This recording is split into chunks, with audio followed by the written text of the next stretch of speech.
Hello and welcome to a new season of FPL Expectations with me, Craig. And wow, what a season we had last year.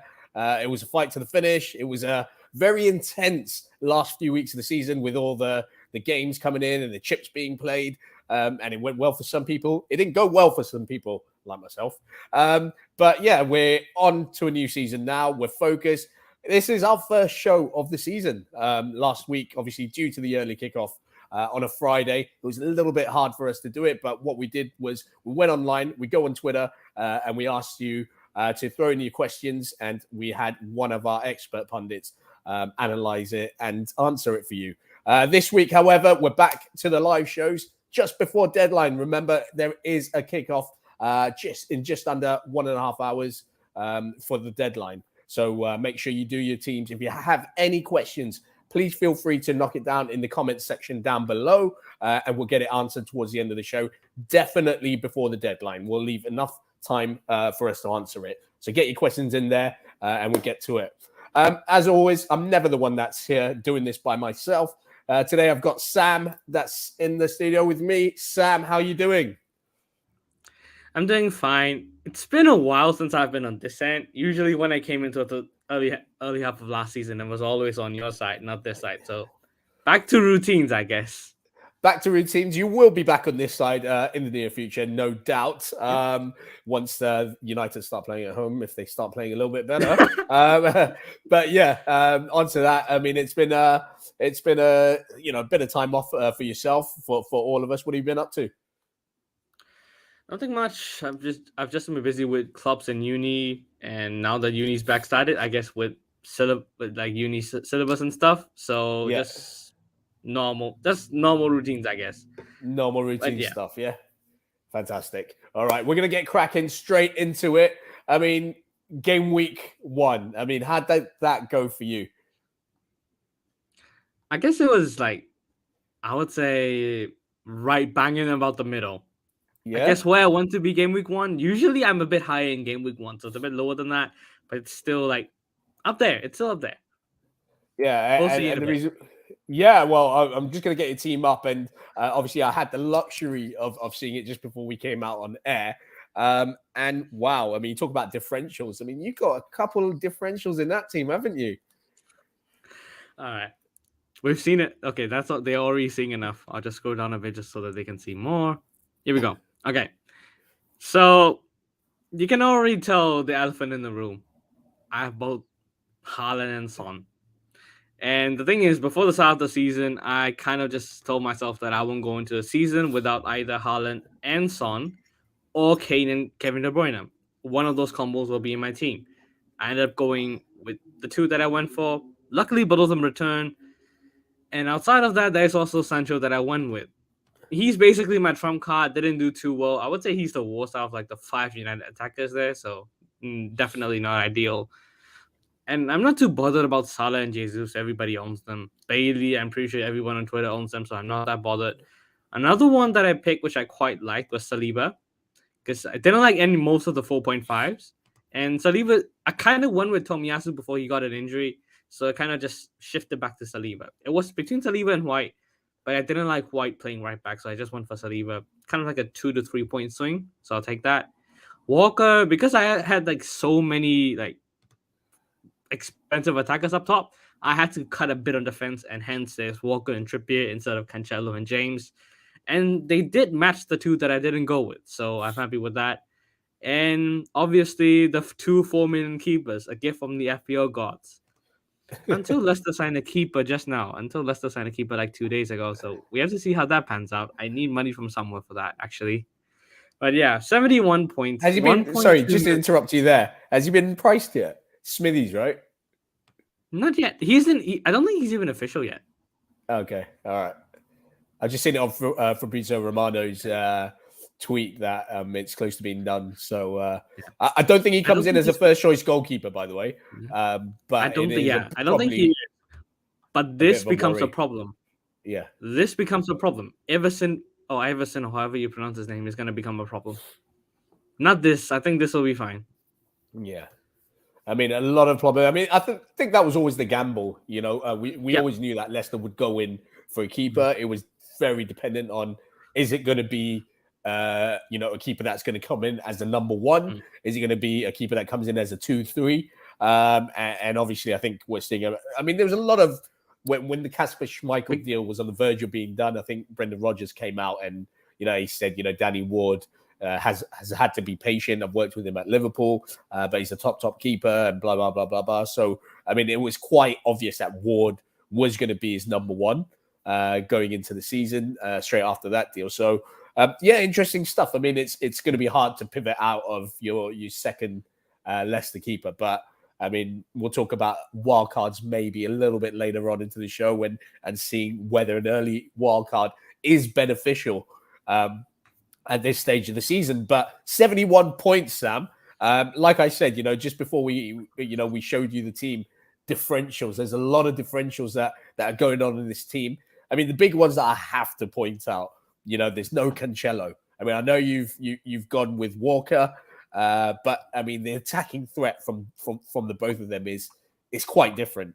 There's no Saka or Martinelli in terms of an Arsenal midfield attack. It's a little bit different, but you did mention you had to compromise somewhere.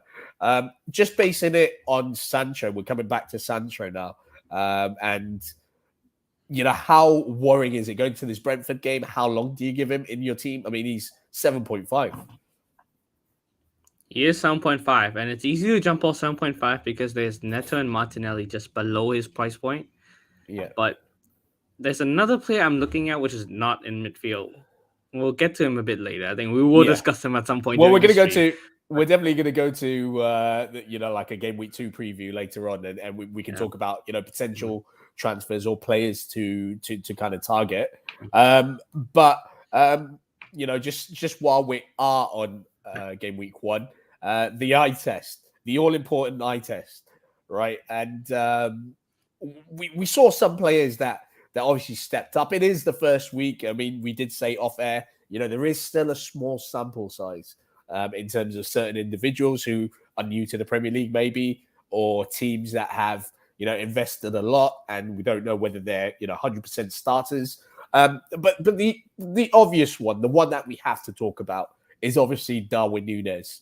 Now, he came to Liverpool in the summer for a lot of money, and didn't start the match. Firmino got the nod ahead of him, but he came off the bench, and wow, he had an impact, didn't he? Yep, he did. And I was actually talking with you just off air that I think there might be at some point during the season a valid argument to go without Salah and for Núñez. Mostly because Núñez... Oh, where did Craig go? I'm here. Don't worry. And he's back. I'm here. Don't worry. Just keep talking. Okay, mostly... Okay. You're still here, right? Just to double check. Just keep talking, Sam. I'm good. Okay. Because you keep going off. I'm not sure whether... Okay. And we've lost Sam. Dodgy internet connection.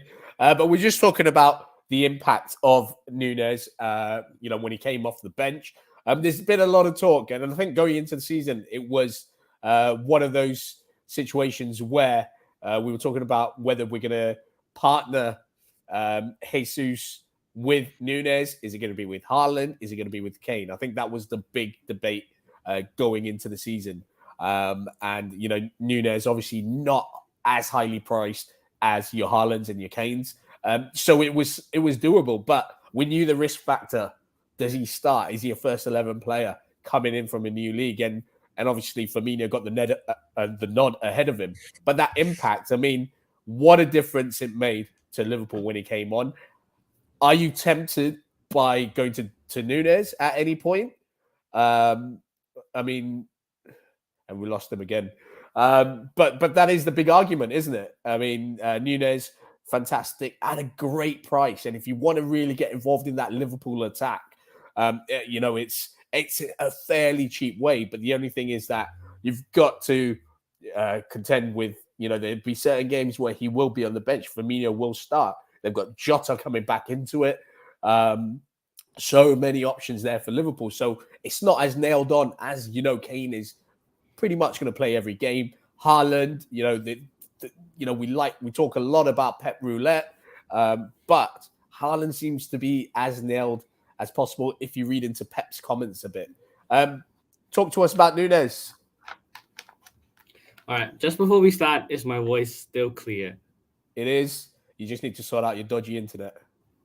Okay, it's not dodgy internet. It's actually dodgy connection. So I actually plugged out both my mic and my webcam and used the default one built in. So that's not going to go wrong. Take it away. Okay. So with Núñez, the thing I noticed in the second half was most of Liverpool attacks were going through him. So everything they do was going through him. So he's going to be basically the focal point. So at 9 million, it's basically Salah Mane debate from 4 years ago when Mane was 9 million. Do you take the risk without Salah and go for Mane? Or in this case, go for Núñez? I was looking at it a bit before today. I was actually looking at it. I don't actually mind it. The chances of minutes are going to be lower because there's Firmino, there's Jota, there's Luis Diaz. But Vincent, I'm not paying internet bill. The dorm supplies it for me, so don't worry about it. But back to the point. Núñez, he did show that even 45 minutes, he had more impact than a lot of players did. And even Salah, I don't think he had a really good first half. Second half, it was good. He did come over the 12 points, but I still like Núñez better. With Salah, what we were talking about with Salah, he looked, he really looked off it until Núñez came on, and then he kind of came alive, and the threat that Núñez brought from it. Obviously with Salah's goal, it was miscontrolled by Núñez, but it was that ball being played to Núñez and Salah picking up the pieces and doing what he does best. That combination, do you think, in the long term, it's something that your team is going to visit? And, is Núñez someone that you're looking at? Yes. The guy that I was talking about before was Darwin Núñez. The guy that I wanted Sancho to switch to was Darwin Núñez. And ultimately, at some point, I think I have to jump on him. Mostly because he's actually... Basically, he's just given the whole Liverpool team a whole new dimension. I think he's... Because Liverpool haven't played with a 9 in so long. The closest thing they've had is Jota. As soon as an actual number 9 came in, he basically reminds me of Cavani from 2 years ago. He's that type of player. If you give him a high volume of shots, he's going to convert at least 1 to 2 of them every game. So if I have a choice and if I have to go between Kane, Haaland, Núñez, and Jesus, judging by the first week and not looking at the fixtures, if I have to bring in a striker now, probably Núñez would be first. That a bit reactionary, but that's probably my take on it. Nice. And even though, okay, fair enough. But then, just going to your team, most FPL teams, you have Trent, you have Salah already. So it's just one Liverpool spot that you're vying for. Ultimately, it's going to boil down to 3 players. It's Robertson, if you want to double up in Liverpool defense, which didn't work out so well for some of them, some of the players last week. You got Diaz, who looked threatening. He had a goal disallowed, and he hit the crossbar. And obviously Núñez. What about the other two? We've spoken about Núñez. If you wanted to triple up on Liverpool, Robertson, we know all about his threat going forward, but we didn't quite see it last week. Well, we saw it a bit, but not the Robertson that we know. We didn't see it from Trent either. Yeah. We didn't see that much from Trent either. We didn't. But do their contributions depend on having that focal point in attack in Núñez? If they're going to be whipping balls into the box. The thing is, they've done so well without a striker, so it's not. They've done so well for years without an actual number 9, so you can't really judge on base of that. I think it's just an off game. I think they'll be back. But the thing I worry about Liverpool more than anything is their centre back combination, because Matip's are out now. Konate is still injured. Gomez, I'm not sure, because he started a lot of games at right back rather than centre back, so he's not really played centre back in quite a while in a competitive game. So I'm not sure if I want to touch the Liverpool defense just yet. Okay. All right. Any other players from game week 1 that caught your eye? Any other players? Let me just scroll through We my got mind real Pascal. quick. We got Pascal Gross, obviously for Brighton. Brighton looked good. He got 2 goals. Danny Welbeck looked really good as well. Kulusevski maybe for Spurs. Yeah. You But can make is a it? genuine case for Kulusevski too, instead of Haaland, Kane and Son. Like you could genuinely make it. I had a draft with Don't Kulusevski forget instead of you've got. Son. Yeah, but don't forget you Richarlison. do have Richarlison coming back from his suspension this week. But yeah, that's the reason why I didn't offer Kulusevski. But at the same time, I think even like 30 minutes or like 40 minutes on Kulusevski, like should be good enough for something. Because he like the amount of returns he's had in such a short amount of time from January last season. Yeah, it's quite You think phenomenal. he would be priced? Yeah, you think he'd be priced just that little bit higher, 8 million. Yeah. You're basically looking at him as the same price as like a Saka or a Sancho, and I think he's outperformed both of them In that first game week, definitely. But I mean, with Arsenal as well. I mean, let's not forget about them. I mean, the obvious ones were Martinelli and Jesus. I mean, Jesus, we got to talk about him because obviously, he went into game week with being the most selected player in FPL history, and he blanked. He looked good. He looked good. I mean, if we're doing it on the eye test, FPL. yeah, That's but typical. he looked good during the match, didn't he? Yeah, he did actually. Like I was talking, I think I forgot who I was talking to, but I did talk to someone in DMs about how he looked so good. He dropped a 10 out of 10 and returned with 2 FPL points. The thing is, he only had 1 shot and 0 key passes the entire game. But like if you look at outside of FPL, he had a really good game, 8 out of 9 out of 10 game. In terms of FPL, 1 shot, 0 key passes. Where are the returns coming from? I would argue that though, because there was one where he was on the edge of the area, he nutmegged someone, and I can't remember if he passed it or the ball fell to Martinelli, who really should have put it away. And I think that could have possibly gone down as a Jesus assist, and it would have gone down to a key pass as well. So I mean, it's all speculative. At the end of the day, he blanked, but the most highly owned player in FPL history. So we all kind of went down together on that one. But for the ones that are a little bit reactive, maybe to the situation, is he someone that you keep in your team? Is he someone that you kind of offload, and maybe go for like a Callum Wilson, who also impressed? So to answer your question, I wouldn't go down. If you're gonna go off Jesus, I would only go upwards. So maybe the obvious answer is Nunez. I'm just gonna answer Nunez to everything because that's actually what I'm looking at, because I can't go to Sancho to Nunez because I don't have enough cash. So he might have to take the sacrifice. But the thing is, he's got to make 2 transfers anyway. He has Bournemouth in 2 weeks. Arsenal have Bournemouth away in 2 weeks. I'm not sure I'd want to transfer Jesus out before that. But speaking of Arsenal, Gabriel Martinelli, he also had like one huge chance. I think it was the same chance you were talking about. Yeah. Where he was like, he should have scored that. And he got into really good positions. And at 6 million, could be the Arsenal option. I mean, we're just going off 1 week here. We can't really just assume, we can't base anything off 90 minutes. I mean, that's another argument that going into the season, Saka was absolutely phenomenal throughout preseason, wasn't he? But it was that argument. Are you going to pay the extra 2 million and go for Bukayo Saka, or are you just going to settle for Martinelli and invest that 2 million somewhere else? I think majority ended up doing the Martinelli and saving that 2 million, investing it elsewhere. But I mean, what we did see in preseason was that Saka was on pens, which is frightening. And he's still getting chances. He still looks threatening. Yeah. Also, the thing with Arsenal is because they've got a lot more tricky wingers now, and like Martinelli and Saka quite tricky. And as you've kind of seen from history, when Man United had that kind of front three with Rashford, Martial, and James, and the other one I don't want to name, you get a lot of pens.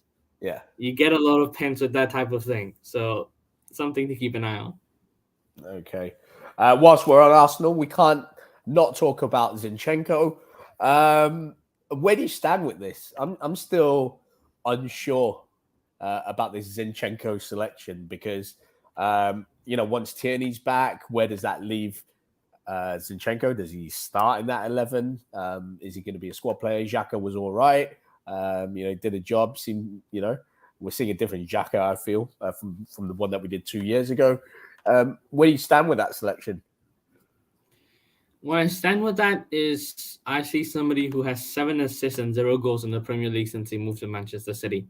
And honestly, I'm not sure if I want to invest 5 million in him. Like, if Tierney comes back, I still think Zinchenko will probably start. And even because he's like such a marquee player that you kind of have to. Yeah. And Tierney's not going to be back anyway. Tierney, one injury lasts about 3 months with him. So he's not going to be back until September, October. So, but the thing is, I think because Arsenal have such a good 4.5 million roster, you have Saliba and you have White. One of those two is going to start. Depends on who. Like Tomiyasu comes back, it's going to be interesting who stays on the side. Because Saliba, because he was really calm and composed in the first game, kind of like his Marseille tenure. So if he keeps that up, really good. I don't think Van White's going to keep his place. Gabriel's probably the worst of the three, but the thing is, these possession-based managers have this obsession with left-footed centre backs that I think Gabriel's just going to get a pass, and he's going to stay there. Okay. One guy that we need to talk about is Perisic. Highly owned going into game week 1. I think most people knew after the press conferences that he probably wouldn't start. But what do you think of the Perisic signing? And is he someone that you're looking at possibly this week if he starts? Possibly. The thing with Perisic is, right, I think I saw like a couple tweets where like the Sessegnon scoring thing was beneficial for Perisic. I really don't think so. If Sessegnon's playing well, doesn't it make it harder for Perisic to just get into the team? Especially if he scores. Well. Yeah, he did. And Sessegnon, it's not like he just came in and played well this game. He's been playing well since God knows how long, since like the back end of last season. Yeah. So it's going to be, I wouldn't say half of Perisic to get in. It's going to be like 60-30, and then we'll see who takes the number 1 spot from there. Because he did only play 65, and I think Perisic came on for the other 25. Yeah. So if I have Perisic, I still don't think he'll start this week. I still don't think he will. And we'll see who does. Eventually, it will be his place, but it's going to be harder for him to get that place. But yeah. Is there anyone else that impressed you during the week? Anyone else? There isn't really anyone that I would say just pops up. Maybe Dean Henderson, because he did make a crap ton of saves. Yeah. Like, the Nottingham Forest team is so bad that he's going to have a lot of saves to make. So if you want to go down that route, I really wouldn't mind. Bonus at the end of the day, the 2 shots that beat him were a worldie and a Callum Wilson-Clever finish at the end of the day. So if you want a 4.5, I think he could be a good 4.5 to have. Because like the likes of Sanchez isn't going to make too many saves. Sanchez and Raya are the other 2.5 keepers who are at top of the list. And I wouldn't expect either of them to make a buck ton of saves every game. They have more possession-based sides, so they don't really have to make too many saves. It's either clean sheet or bust for 4.5. I think Henderson's that high variance keeper. So if you want to go down that route, he's someone to keep an eye on. And we've got to talk about players such as Bailey at Aston Villa. Villa obviously didn't perform up to expectations, but Bailey was probably one of the better players on the pitch. Does he start? I mean, does he keep his place? I mean, I think that was the concern for everyone investing in him. Is he one of those he's just a performance away from being dropped? But the sounds coming out of Villa Park after the match was actually one of the better players. Yeah, I genuinely wouldn't thought I would hear this, but I think Coutinho's at a higher chance of being dropped than Leon Bailey. At this point in time, I would say that. I don't think Coutinho's been that good since he scored those 2 goals against, I forgot which opponent, in a double game week. I don't think he's ever been the same. He's been under par ever since. But that whole Villa team in itself, it kind of does need improving because for some reason they're just not firing. If you look at that team, that is one hell of a team. It's a stacked team, isn't it?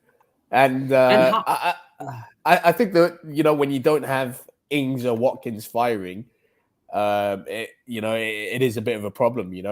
I think Ings, at this stage of his career, it's not the same player he was. Watkins has never been prolific, at Premier League level anyway.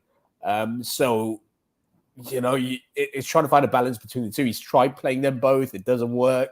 I think Gerrard is still, struggling to find his best Aston Villa 11, in my opinion. Yeah, kind of. But the thing is, that team also looks quite balanced. He just has to figure out something. Like, there's a lot of underperforming players. Like, Buendia had a couple good games, and now he's not even starting. I don't know with this Aston Villa team. Okay. And was there anyone else that caught your eye? There isn't really anybody. I think Dewsbury Hall, 5 million. Is that an easy switch for Leon Bailey owners? They have Arsenal and Chelsea in the next 3 weeks. I wouldn't judge anything. Even Man United the week after that. So I wouldn't judge anything just yet. Wait till a bit. Wait till a bit. All right. Let's move on to game week 2. And Sam, let's see your game week 2 team and give us a preview of that. And are there any players? Okay, I have to share my screen again because I locked off one time. Hold on. All right, you can. There it is. Should be there. There you go. Right. So there is 0 change apart from 1. I just moved the captaincy from Salah to Haaland. That's like the only change. And I moved Da Silva to second sub. And Nico Williams. No, Da Silva from second to first sub. And I moved Nico Williams to second sub. Those are the only 2 things I've done. The rest has just been the same. Okay. No transfers in, yeah? No transfers in, no transfers out. Okay, so keeping the faith, just switching the armband around. I see you haven't even viced Salah. That's interesting. You're that confident that Haaland's going to start and not get involved in this pet roulette. Yeah, I am 100% sure Haaland will start unless he picks up one of those injuries that he always does. But he has about how many hours? 22, so that's 10 p.m. my time. He's about 4 hours to pick up an injury. He's about 4 hours to pick up an injury. Well, we've seen it happen in the warm-up before, but I mean, the big debate obviously coming into this, and we have to talk about it, is Haaland versus Salah. Salah captaincy. And on the captaincy, I mean, it's literally a shootout between the two. Obviously, if you look at the Twitter polls and you look at everything that you've seen in terms of the content that's gone up this week, everything's pointing to Haaland to have a goal fest against Bournemouth at home, making his home debut in front of the City fans. I mean, everyone's forgetting that Salah is also playing at home on a Monday night. Those night matches, that atmosphere in Anfield, first game back. I mean, you've got a case for both, surely. It's not that straightforward. I wouldn't make a case that it is as straightforward as people are making, because Crystal Palace, they aren't as bad a team as they were 2 years ago. I don't think you can base anything off what they've done with Roy Hodgson as manager, and with Erling Haaland, Bournemouth don't have enough centre backs. That's just the bottom line. They don't have enough centre backs. I think they feel Jefferson Lerma as one of the 3 centre backs, and they're still trying to sign other centre backs. They're not a settled team yet, so there's a lot to be had there. Plus, it's their first game away from home as well. And with Liverpool, yes, Salah could return. I'm not saying Salah can't return, but I think the ceiling for Haaland against Bournemouth is higher than the ceiling for Salah against Crystal Palace, and that's all I need for captaincy. I would say about the same. I would say that everyone said the same thing about Bournemouth last week, and The caveat is that Aston Villa were atrociously bad. Man City won't be that atrociously bad. And it was their first game at home. I think that's also another thing we have to kind of keep in mind. It was a home game as well. Usually those are quite hard. The adrenaline's still there. Okay, so safe to say that you're going with Haaland, yeah? And you're sticking with that. I am sticking with that. The only thing I would change is probably Vice. I might switch it to Salah if I feel like it. If I don't forget it before the deadline. Yeah. Actually, I could just do it now. Just while we're on that point, deadline's in less than an hour, 55 minutes to change your teams. Remember, if you are watching, drop your questions into the comments section. We'll get that answered as soon as we can. So no transfers. What about players to target for game week 2 for other managers? Is there any matchups that you like in particular?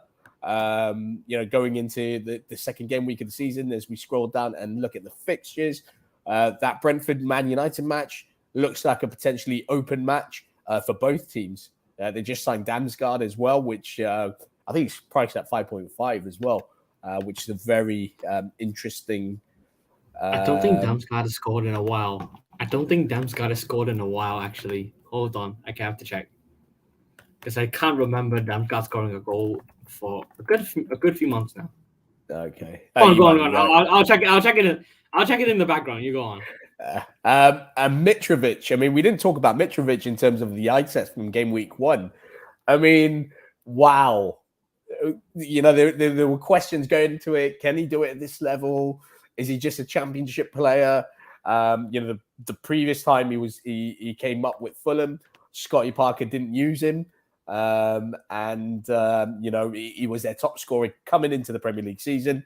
Scotty Parker didn't feel that he was right for the Premier League, didn't use him, sat on the bench the whole season more or less. But now it seems like Marco Silva trusts him, and what a performance he put in against Liverpool last week. Coming up against that Wolves defense, who went to a 4 at the back, didn't look comfortable at all. Is this a real opportunity for Alexander Mitrovic to kind of finally maybe announce himself on the Premier League stage? Could be. The thing is, you just didn't talk about Fulham at all during the review section. The thing is, I just completely forgot that they existed, because there is quite a few Fulham players that did well last week as well. Andreas Pereira 4.5. Yeah. I still wouldn't start him. When I see Pereira, I see that same midfielder who's been at United for half a decade and couldn't register anything more than a goal and 3 assists as his best season. So I genuinely cannot look at Pereira the same still. So I wouldn't start him. If I had to go for a bench option, sure, I just wouldn't start him. And Mitrovic, yeah. If you have him, yeah, you kind of have to start him, right? Because you don't buy a 6.5 striker to bench. Yeah. But I mean, does he, is he a player that, potential FPL managers should be targeting? I mean, I think a lot invested in that, in the team, and it was either you're playing 5 at the back or you're playing 4 at the back. And ultimately it's 2 strikers that majority of teams that I saw, that you're going with. So they didn't really leave much room for a third striker.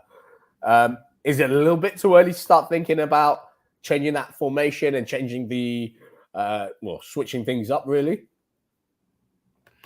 I wouldn't say it's too early. There's still not enough sample size, but you could look ahead and switch, because you kind of have to be ahead of the curve with this kind of stuff. But if I have to switch from a striker and bring a third striker in, Mitrovic would still not be my first choice, because like I said, he hasn't really done it in the Prem, and it's still one game. It's against Liverpool, but it's at the end of the day still one game. One of them was a pen. I still don't know. It's still wait and see for me, because they still fixtures. Yeah, I think their fixtures get better soon, so we'll see. Could just be the fact that they are counter-attacking a team, and when they come against a team, because they are promoted, I don't think they have to go through any such a thing. But when it comes to a team where they have most of the possession, they might not play the same, because a lot of the chances will in transitions. And what about the Ivan Toney matchup against that United defense? I mean, I look at Danny Welbeck last week and how he bullied that United defense. And is there a case for Tony this week playing at home? There is a case, but the thing is, you have to put Lisandro Martinez under pressure really early, and they did. But the thing is, Fred's not going to help out. So if you play McTominay on that side, maybe it could help out. But Maguire has to babysit as well, so we will see. I think Ten Hag will adapt. That was his first game, and he did try to do the same things he did in preseason. He learned it the hard way. It doesn't work here. So we'll see how he changes things up. I don't think it will be the same. We won't put the same lineup or the same setup we did against Brighton. Okay. Fair enough. So that's game week 2. No changes for you, Sam, if you just scroll up. No changes for you to your team. In terms of matchups, there's just one other one that I like, which is this one. Arsenal-Leicester. God. Leicester are still down on defenders. I still don't have like a first choice keeper. Danny Ward's still on first choice trial. He's not a first choice yet. Fofana's still discussing on a move away. They sent him, so you never know because let's have a look at the amount of defenders that they actually have. Because Ricardo Pereira is out for like 6 months. He's injured again. Yeah, he's injured. Vestergaard's not gonna play. So you're looking at Amati again. You're looking at Amati at centre back again. Yeah, I mean, you don't know what's happening with Leicester. I think the goalkeeper that they're just about to sign, I don't think it's finalised, like you mentioned. It's the first signing of the season. I'm reading yesterday in the press conference, Soumare wants to leave, so there's another player that's on the verge of leaving. There's still 2 weeks to go till the end of the transfer window. Chowdhury's left as well on loan. Tielemans, goes on a free next season. I'm sure they want to probably cash in on them if they can. There's just so much uncertainty around this. Barnes is injured as well. Let's not forget. What is going on at Leicester? And, should we be targeting teams that play against them? I mean, I think that's a more important question from an FPL point of view. There is also financial fair play. They cannot sign players unless they sell. They are under that cloud at the moment. Okay. So they cannot sign until they sell. So that's one of the main reasons why they can't sign a first choice keeper, actually. So with Leicester, how do their fixtures look? Looks all right. Like I said, I just checked these fixtures like 2 minutes ago. So you could target them, but I'm pretty sure most of us have players who play for them. Arsenal, Chelsea. I don't have any Chelsea, but I think some people out there would have James. Some people out there would have Mount. Some out there would have Havertz. Some would have Sterling as well. So this could be a good fixture to target. And then you have Man United, Brighton, Villa. So it gets better from game week 9 onwards. Up to here, it's a good thing to target because a lot of us will have players from here. Yeah. So it could be a good team to target because there isn't a lot of what's the right word for it again? Whooping boys. The whooping boys haven't established themselves yet, so we are still in the dark about it. But my guess is that it's going to be Forest, it's going to be Bournemouth, it's going to be Leicester's making a good case about themselves at the moment. Yeah, but they can bounce back, and they have too much quality in their squad to be whooping boys. So we'll see. This is the same side that nearly got Champions League football 3 years ago, barring some other changes, barring a few players here and there. This is the same team that nearly got Champions League football. So surely they can't be that bad. But then when you look at it, you look at someone like, Jamie Vardy, as fantastic as he is, he's like 3 years older than he was back then, performing at that level. So, I mean, it's interesting to see what Leicester do. I mean, they've got a big 2 weeks ahead. If you want to use that argument, the likes of Barnes and Madison, they're kind of 3 years more mature than they were back then. True. So it's kind of a it's kind of a weird predicament to be in. And that's Barnes and Madison who have been linked with Newcastle as well, by the way. So I'll just leave that one there. It really depends on what kind of squad Leicester have in 2 weeks' time. But I think that Arsenal-Leicester is a very open game. I mean, Leicester are not the team to sit back and soak it up and defend. Brendan Rodgers likes to go at his teams as well. So potentially it could be great news if you have a double or triple up on Arsenal on an Arsenal attack. I think most of you have Jesus, Martinelli, or Saka. It'll be very interesting to see. Any other tips for the upcoming game week, which is deadlines in exactly 45 minutes? I kind of highlighted another game there that I just realized I really like. Southampton against Leeds, but not for Southampton. Because Southampton, I heard there's also like I won't say rumors, but like reports that Hasanuto should have been sacked in the summer. The senior players don't trust him. There's a bit of unease at that club. Leeds have some good budget options. I can't really distinguish the names. I forgot the names actually, but they have a few players. We got Rodrigo who scored last week. Rodrigo's still there. Bamford's still there. Bamford's still there. Yep. Harrison. Aronson. Aronson's the one that everyone's talking about at 5.5. You know, it was unlucky. I don't think he got given the goal in the end. I think he's still trying to claim it from the last. But yeah, he wasn't given he wasn't given the points. But a very impressive debut in the Premier League. And like you said, you know, Southampton, you know, they always seem to be the whipping boys every season with heavy defeats. They started this one off with a very heavy defeat as well. And if you're looking at Leeds players, obviously Aronson's going to be right up there with it. Aronson and the new right back that they signed, Christensen, or whatever his name is. He's also somebody I'm looking at because he comes in with a good reputation from Salzburg or Leipzig. I forgot. I have to check again. One of the Red Bull ones. Yeah. They're all the same. They're all the same. All right. Outside of that, I think everything should play out as expected, I hope. This is going to be an interesting watch just from a neutral standpoint. Well, I was going to say the one above that, Forest and West Ham. I mean, you spoke about Forest and I think with Dean Henderson. I don't know how many saves he ended up making last week before conceding, but he was under the cosh quite a bit. I mean, they've made about 15 new signings or something ridiculous like that. Have Nottingham Forest, so it's like a new squad being put together by Cooper, who I actually rate as a manager. But I mean, this is one of those. Jesse Lingard faces West Ham, the team that he turned down to join Nottingham Forest for. But West Ham themselves, you know, they made a couple of good signings recently. Cornet's gone there. Scamacca. He came off the bench. Cornet knows the league inside out.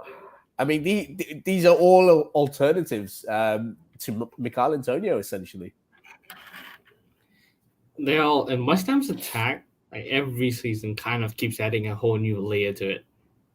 And the thing is, not also West Ham's attack is better than Newcastle's, so I'm not sure how that's gonna go. Also, a point of Nottingham Forest making like a whole new starting 11. Didn't Fulham try the same thing in 18-19 and absolutely backfired? Yeah, because I remember them signing a whole new back four that season.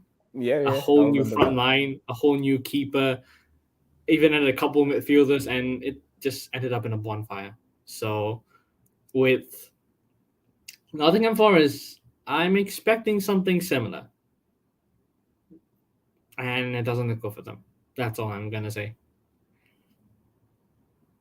And what about this West Ham attack? I mean, are you, or this West Ham thing, are you looking at anyone in particular, or you just wait and see? Because we don't know who's nailed at West Ham. I'm not sure Antonio's going to get as many minutes as he did because of Scamacca is there. And we know Jared Bowen's nailed.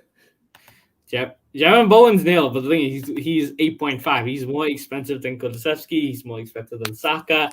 I could go on and on about the midfielders he's more expensive than. And it's just like mostly based off one purple patch he had during January and March. Yeah. Before and after, he was he was performing like a 6 minute bit before then. Those 2 months he was playing as an 8.5 and somehow got priced there. Yeah. If he was 7, I would think about it. Okay. Fantastic. All right, Sam. I think we're pretty much there. I mean, not a lot of questions in the comment section, but Vincent, thanks for tuning in and giving us a watch. It's been good to see you back and watching the stream. Is Lewis Dunk a good option this game week, Sam? That's a question from Vincent. This game week, who do Brighton face? Newcastle? No. No. That's the short and simple answer. This game week, no.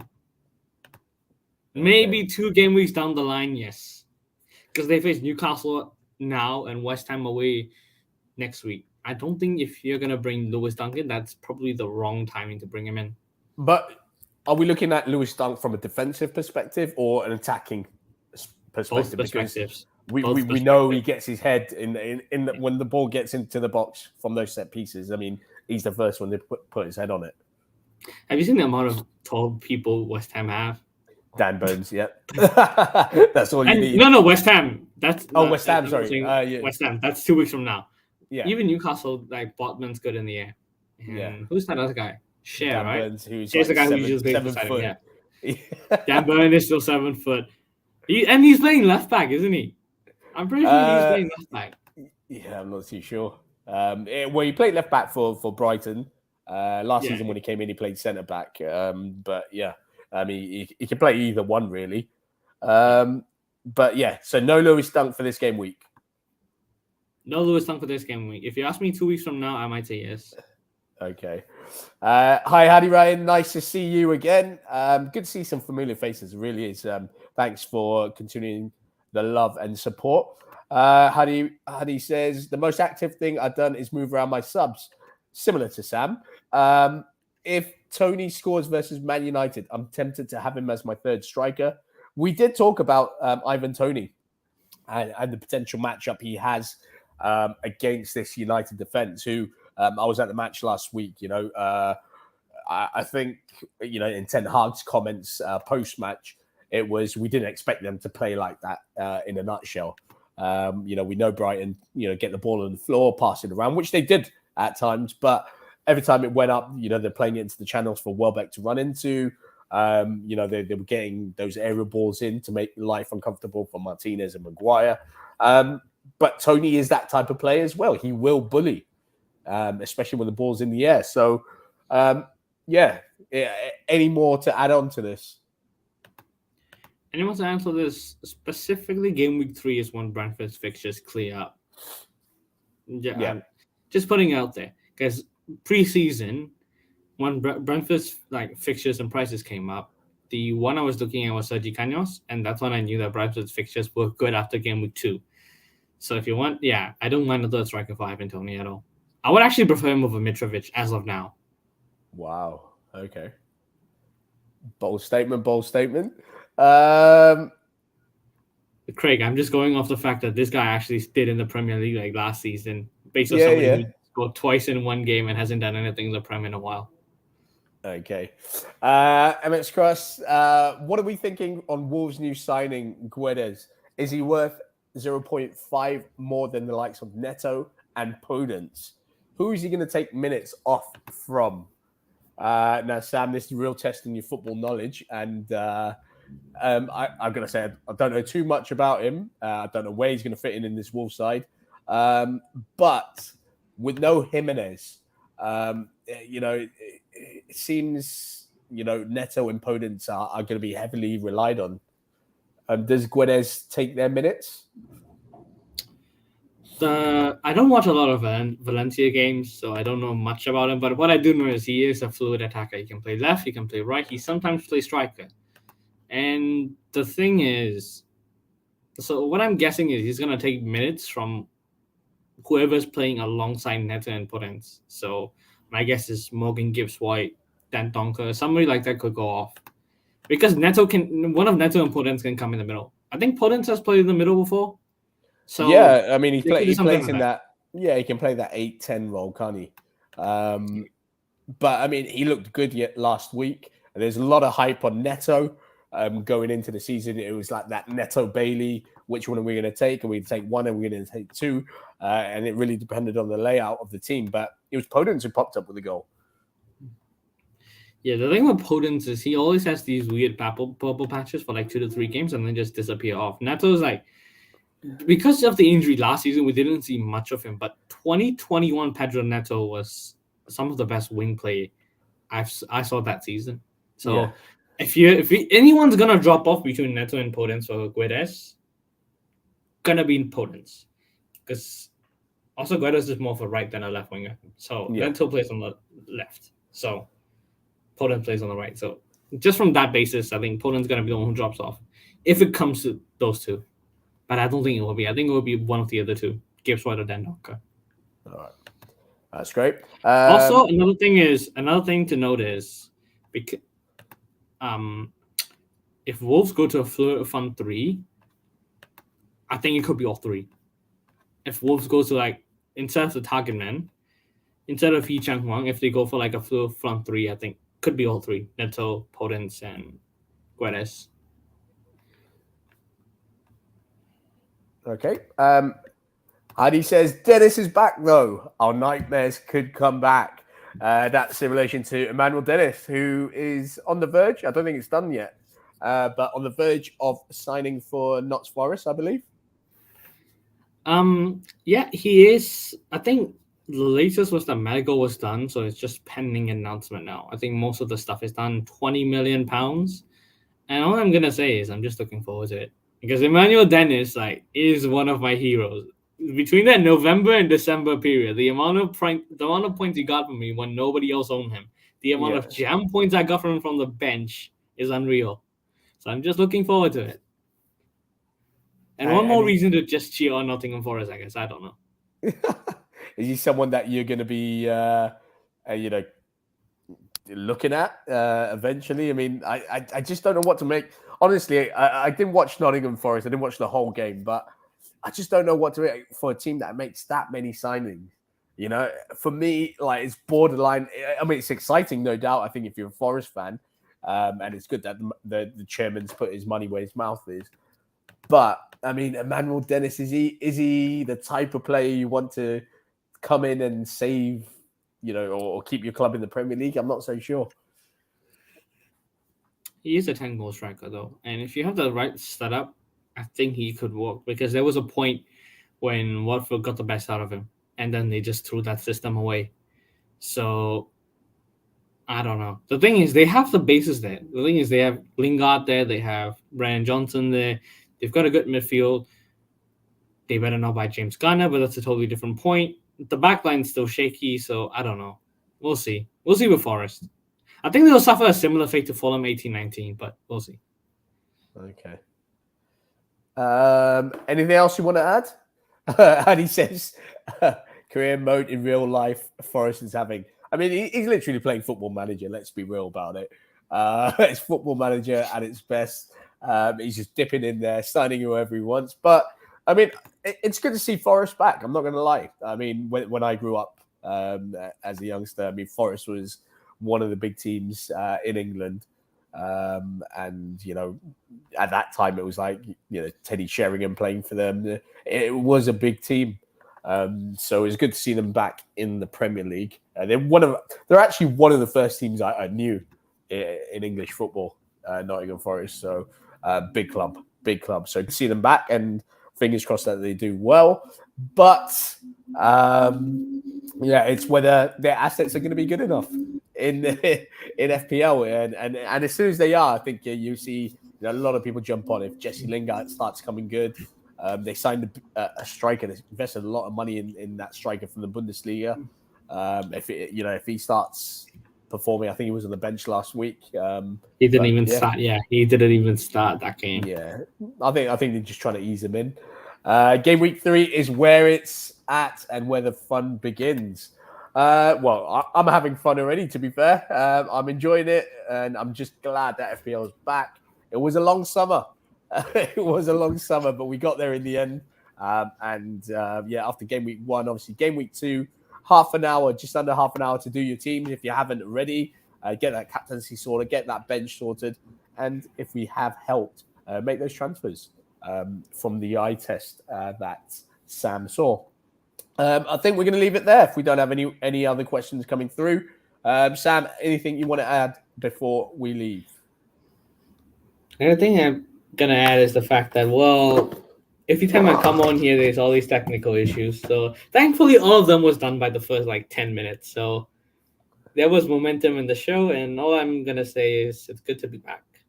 Yeah, it is good, and it won't be long before you're going to be doing this while I'm off doing my bits. But again, got to thank you for coming on and taking the time to come out.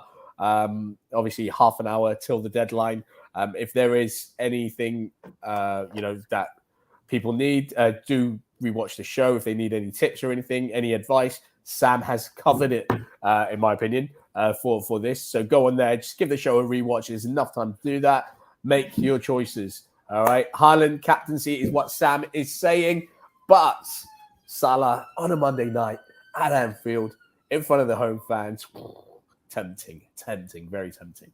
But we're going to leave it there. Thank you very much, Sam, for joining us. And it won't be long before we see you. And thank you, everyone, for coming on here and watching. It is less than half an hour before the deadline. Set your teams up, set your benches up, and may the FPL gods be with you. Till next time. See you later.